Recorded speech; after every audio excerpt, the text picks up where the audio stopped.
তো বন্ধুরা কেমন আছো সবাই? আর আমি তো আমার বাপের বাড়িতে এসেছি, দুদিন হচ্ছে। তো এই যে এখন ছাদের দিকে আসলাম, এখানে যে কি প্রচণ্ড গরম কি বলবো তোমাদেরকে। আর এই যে আমার একটা বোনু এসেছে, ও বলছিল একটু ভিডিও করবে। আর এখানে ও গাছ লাগিয়েছে, ড্রাগন গাছ, ফুল গাছ, নানান রকমের। আর আমাদের যেহেতু গ্রামে বাড়ি, তো সেই জন্য দেখো এদিকটাতে পাট গাছ আছে। বল, অনেক বড় বড়, হ্যাঁ অনেক বড় বড় গাছ হয়ে গেছে, পাট গাছ। তোমাদের একটুখানি দেখাই, দাঁড়াও ব্যাক ক্যামেরা করি। হ্যাঁ, এই দেখো এটা হচ্ছে আমাদের ক্ষেত, তাই তো। আর এখানটায় দেখো বড় একটা ফুল গাছ আছে, এখানে হচ্ছে ওটা খেজুর গাছ। আমার বলার কি দরকার, সবাই জানে কিন্তু, বল।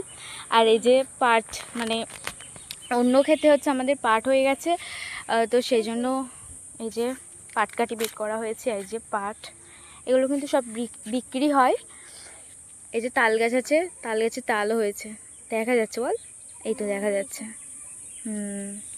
ওই এই দিকটা আমাদের রাস্তা। এখন আমরা এই যে দুজন আছি, আর যে কি প্রচণ্ড গরম পড়েছে, আমার ভাল লাগছে না। কবে যে শীতকাল আসবে কে জানে। হ্যাঁ, যখন শীতকাল আসে তখন মনে হয় কি বাবা এত ঠান্ডা, এত শীত, স্নানই করতে ইচ্ছে করে না। তখন মনে হয় যে গরমকালটা যে কবে আসবে। যেই গরমকাল চলে আসে তখন মনে হয় যে শীতকালটা যে কবে আসবে বল।